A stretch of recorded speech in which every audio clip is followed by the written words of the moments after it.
To everybody, and welcome to my dear friend Claudia Anfuso, Vedic Astrology and Tantrika. We are here to celebrate a very special day today. To you, Claudia.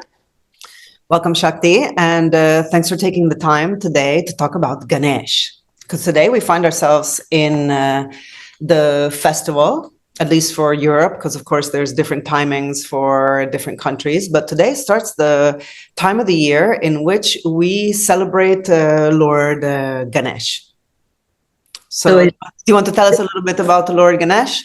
It's a very auspicious day, and maybe later we talk about how it's celebrated and what is going on in India. But Ganesh is a wonderful aspect of the Absolute. Of course, as you probably know already, Hinduism, it's not a polytheistic religion, but it's rather an approach to absolute reality as oneness manifested as many. So everything is Brahman, everything is divine consciousness into manifestation, and Ganesh is one aspect of it. So in the tradition, you get all these deities that are nothing but, and there is no diminishing aspect in saying nothing but they're just an individualized a category that describes something. So Ganesh is the intelligence, the possibility for us, the pathway to approach the knowledge, the understanding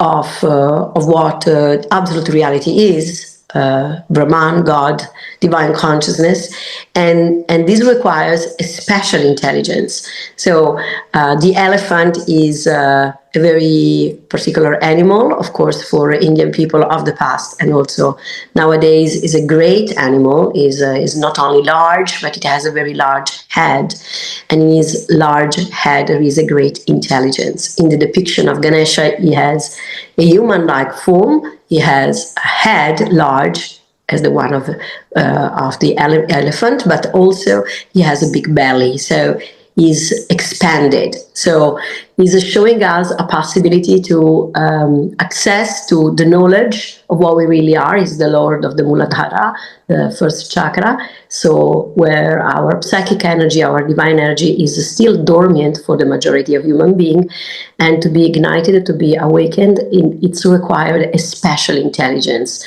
So it's truly an aspect of the divine that we can invoke, we can call for having for opening our path to self-realization in a smooth way.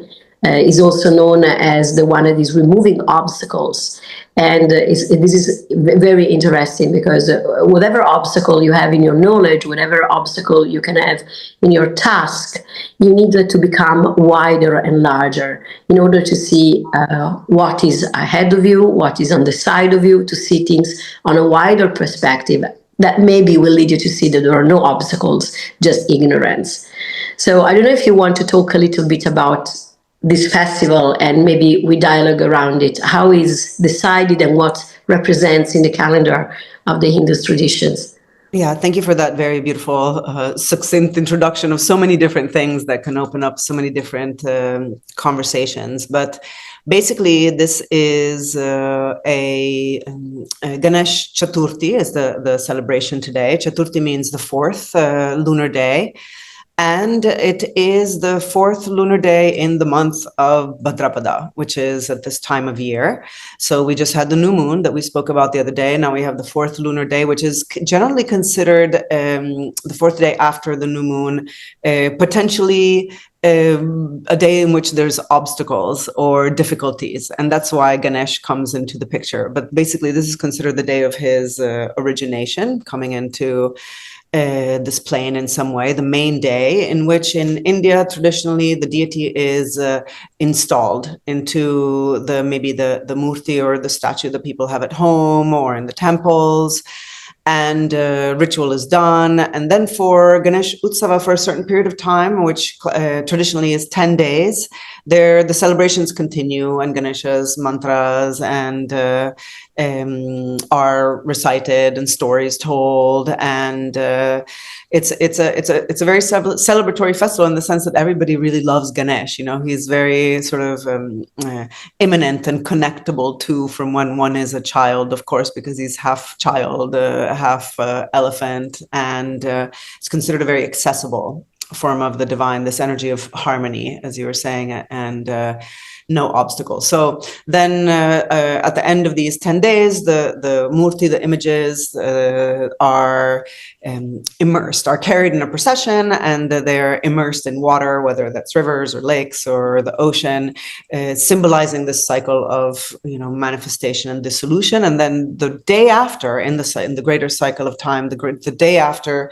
Pitru Paksha starts, so the fortnight, the 2 weeks that are dedicated to going into the underworld and celebrating the ancestors. And then right after that ends, then we have Navaratri, the 9 nights of the Mother Goddess, and this sort of alchemical flowering time of the year. That's the time context, I guess. How interesting. And the way we didn't say anything about Ganesh, most famous mantra invocation, the energy of Ganesh that probably many people know already, that is Om Gam Ganapati Namaha.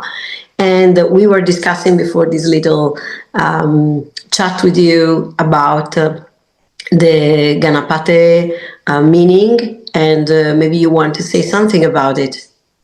Yes, the word like Ganapati means, which is Ganesha's name in Sanskrit, means Pati, Lord of Ganas. And as many Sanskrit words, Gana is a word that has many different meanings. And on one level, it is categories. It means categories, the categories of the physical world. Do you want to tell us a little bit about that? Like, how is, I guess my question would be, as Lord of categories, you know, how is this significant in terms of our relationship to categories, in terms of navigating life? Well, we were saying before, you know, the greater intelligence to be able, the wider capacity that contains multiplicity, contains every polarities that the mind can go into. And this is one aspect, you know, you have to be detached from the attachment to ideas, to concept, to point of views, to be able to perceive the higher reality of things. You have to let go of your individualized point of view, and then you can let your mind to expand and to fuse, or the mind is guided to be expanded and fused into a higher consciousness. So this vastness, the vast head, the vast belly is sharing that. But also, I would say the fact that he's a child, as you were mentioning before, because he's in the Hindu story, he is the child of the divine couple, Shiva and Parvati. So in many traditions, it's Parvati herself that creates him, you know, like making with clay a son in the shape of a boy. And then later there is the story of Shiva coming and decapitated him because he doesn't recognize him. He doesn't know that he's the child that Parvati created, and he was guarding Parvati in bath. So a very private aspect of the goddess, of course, and he's stopping him to come too close to Parvati. So Shiva gets angry and decapitated him, and of course Parvati gets infuriated and say, "What you have done is our child," and so he placed a head of an elephant over his body. So this story has many elements. Maybe later we describe them, but the first one I want to mention is that he's a child. So how can you approach the higher reality and all the categories of life, but with a wider perspective? So the bigness that we say before, but also the innocence. You have to be having the innocence of a child to look at consciousness, understanding, because otherwise our opinions and point of views, our mental stories are going to bias our capacity to look at these things. So this is in itself just like an element. The other element, then I want you to say the other story that is very beautiful about his birth. The other element that I find interesting is that Parvati has a bath, so something very sacred but private, something that she does alone, and he's guarding. Parvati puts Ganesha as a guardian of this sacred moment for her and private. So what does it mean? She is the goddess. She's manifested absolute reality into manifestation. So to be able to approach the deeper and most secret part of the goddess, so of the manifestation of reality, you have to go through a guardian. And what is this guardian? He's a half a child, and then he becomes half an elephant. So something that is not human. So he goes off the human track. You go off your human instinct and you go into something higher, into something bigger that is able to contain more. And then he has, I don't remember now in English the word for this of the elephant. Trunk. The trunk. His trunk, so his trunk is the way in which he interacts with reality, because he uses his legs just to walk around, but whatever he does, cuddles or spraying water or interaction with the world, taking something, grasping something, is with one thing. So he's using only his trunk to do things. This is very, very peculiar aspect. And he's talking, in my perspective, about this synesthetic approach that comes from this wider perspective. You come back to a wider perspective that is undifferentiated as much as possible, not attached to anything as much as possible. And then there is the possibility to see the oneness of everything, to bring all these many categories into one. And the trunk is perceiving reality to this one point of view. So is like Patanjali says of the mind that is on one point, is grasping reality with one point. So to reach, as we say, the deepest secret. So Parvati naked, so not veiled, in a private, sacred time. So it's a story that has many aspects. And I don't know if you want to say something about it. And I would like you to say the other story that was very beautiful about birth. Yeah, I'll share that in a minute. What comes to mind is, one of the ways that categories is seen is, and it ties into the trunk of the elephant, is that within the human form, of course, the categories are what comes into us through our senses, right? So Ganesh is also considered the lord of the senses and the human senses. And so I was just curious, what, because the senses are what can lead us astray or keep us on the path. And so how do you understand that role? And what is the deeper relationship, I guess, between the senses and awareness? How can they ground us or distort?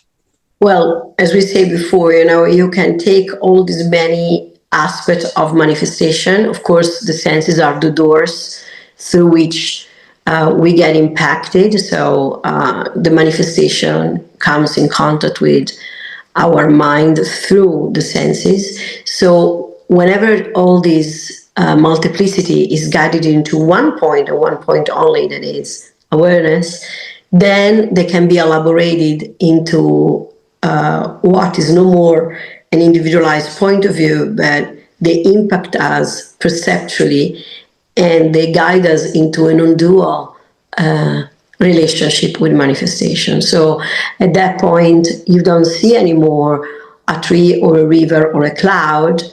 You can still see them, of course, but you see the essence of the tree, of the river, and the cloud. And you are able to access this level of manifestation because yourself are resting on that level of manifestation into this oneness.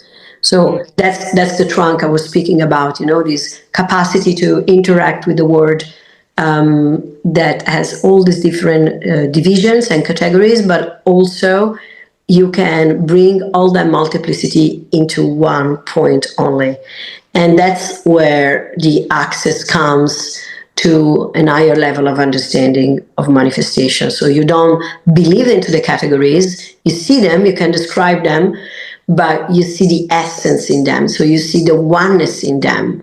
And that's very provocatory, that's why it's secret, because to see the oneness in everything means that you see the oneness in the good and in the bad, in what the mind calls positive or negative. And that's why, you need a greater intelligence that goes beyond the human point of view to get it. Because otherwise, your ethics, your moral, maybe they're going to bias your perspective. And this doesn't mean that what we're talking about is immoral or unethical, but is a serious and deep inquiry about the true essence of everything. So if you want to understand the true essence of everything, you have to understand the true essence also of what you call bad.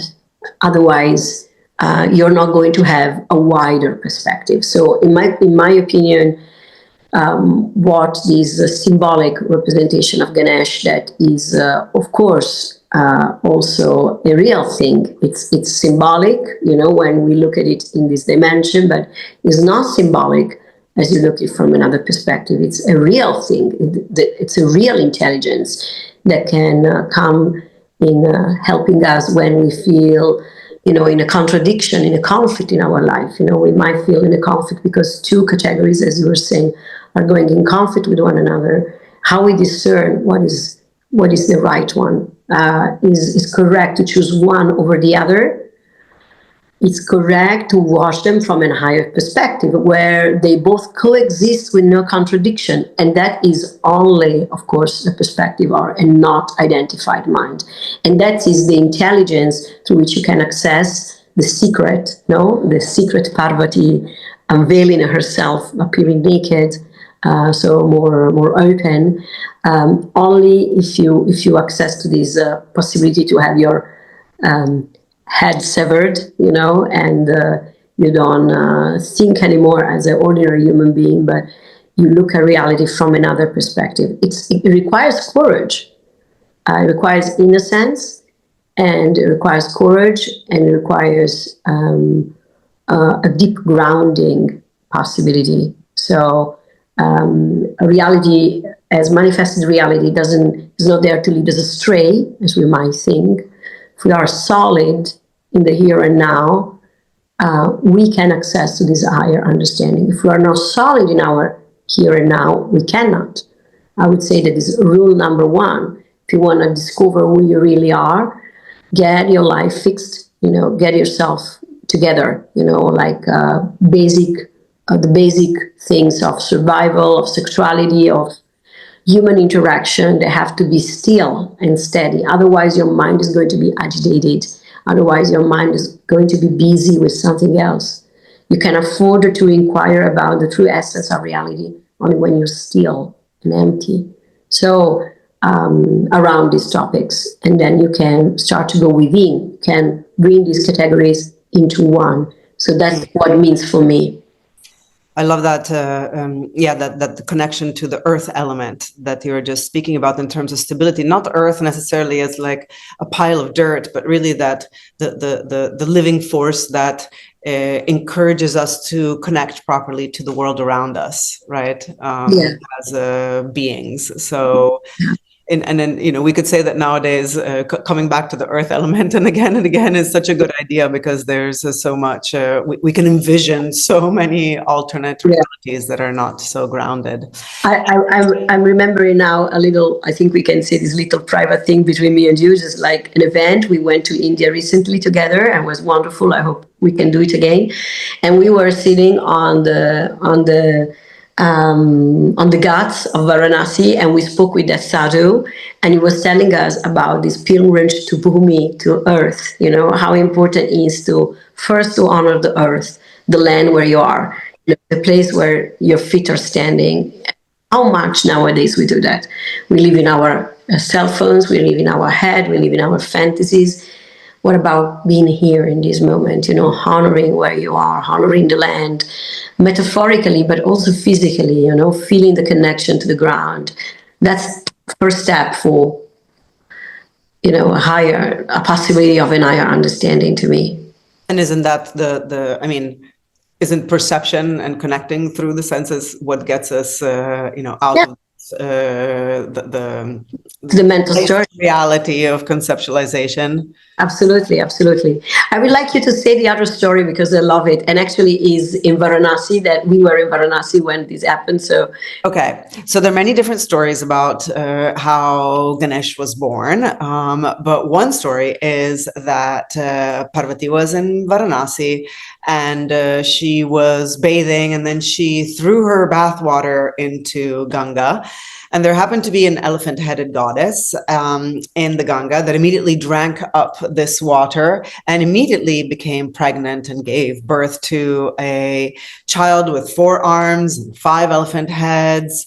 And Ganga, the goddess of the Ganges, wanted to keep the child for her.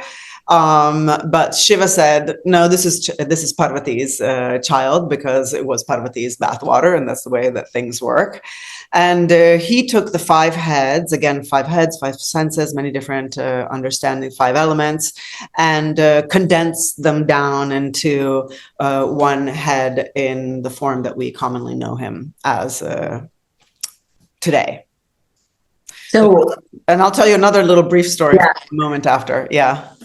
So this story is a story about like from all these different senses, as you say, coming into one thing and one thing only, but it's coming from Ganga, the flow of consciousness that is coming from the head of Shiva. So the manifested reality that is unfolding for humanity, and from this flow of consciousness is emerging this intelligence that has to come into one. So it's what we were talking about before, so beautiful. And once again, this secrecy, like the bath, the sacred bath that you get to immerse into Ganga, to immerse yourself into reality, into manifestation, to be able to know the truth. So you go down, you hold your breath, so you stop your mind, you go down, and then, you can look at manifestation from another point of view.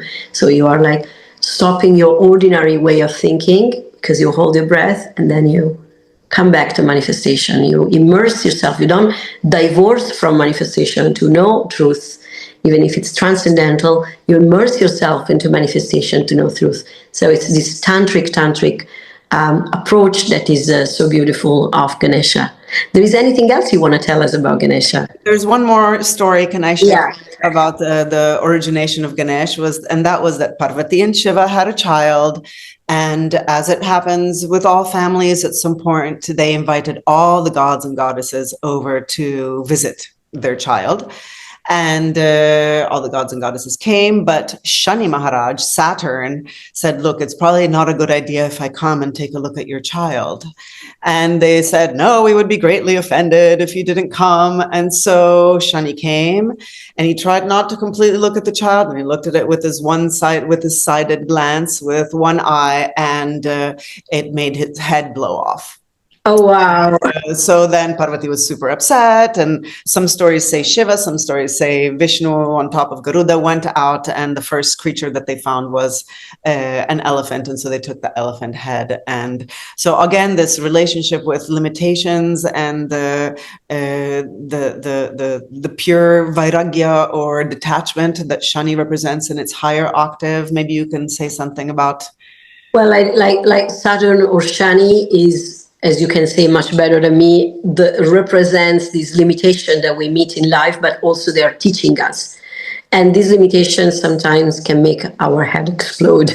We can feel like we cannot hold it all together. But then, there is always the possibility to access through the difficulties, not as a blockage, but as a ladder that we can climb to reach at a higher place that was not possible if that apparent obstacle was not placed in front of us. And this is like, I would say that this in itself is already a great lesson. It's like something that I think that anybody that can watch this little talk between me and you can ponder around how much when we see difficulties, we say, please God, please universe, take off this obstacle in front of me, forgetting that it is divine consciousness that placed that obstacle in front of us for a reason, to make us ponder about what is what and what is the possibility that can come out of that. And often is only when we become one with that obstacle and we are able to perceive it deeply, so to use our senses in the most appropriate way and bring it back to this unified consciousness, then we can climb that obstacle and make it become a ladder to have a higher point of view on reality. So I think it's a beautiful story, this one of Shani, of Saturn, that often, when people, I mean, maybe you can say better than me. I suppose when you say to people that there is Saturn in their ways, they're not very happy, right? Yeah. There's a lot of misunderstanding also around this, the highest intelligence of accepting everything as it is. So yeah. I have one more question for you today.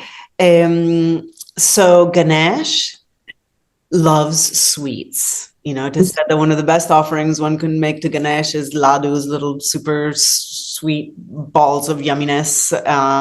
And there's this idea of sort of the child loving sweets and the elephant loving sweets. And so I wonder if you could speak to sweetness as an ingredient of this path.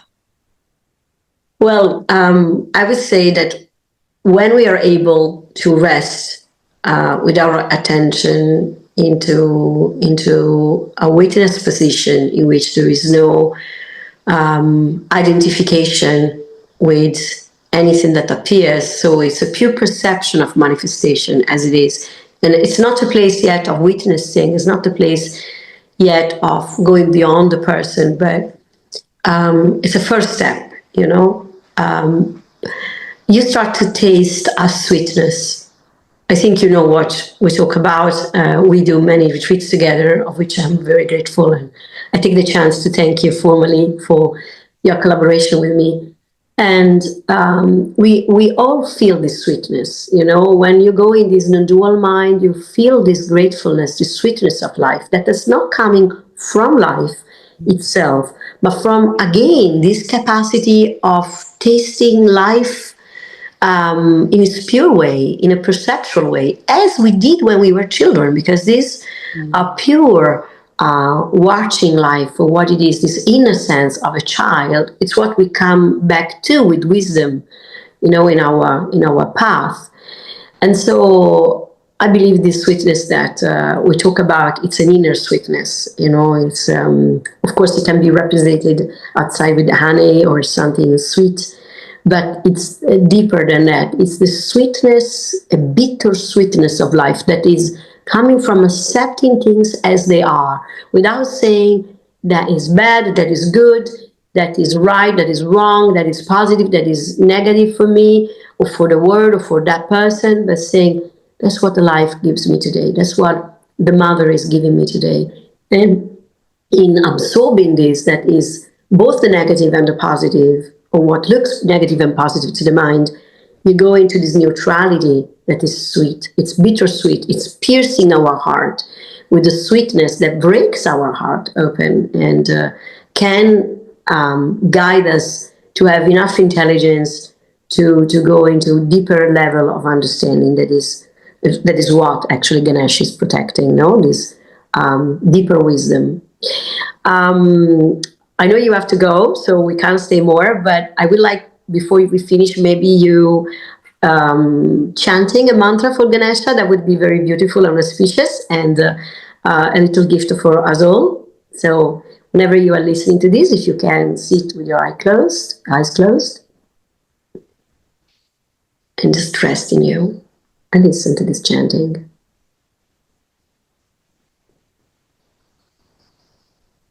Om Ghananam Tva Ganapati Gung Havamahe Kavim Kavinam Upamashravastamam Jeshtarajam Brahmanam Brahmanaspata Anah Shrinvannuti Bisedasadanam Om Mahaganapataye Namaha.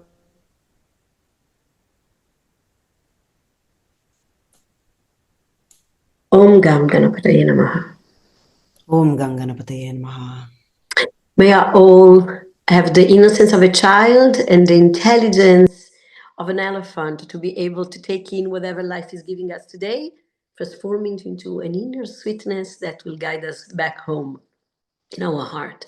Thank you, Claudia, and I hope to have these conversations with you again soon.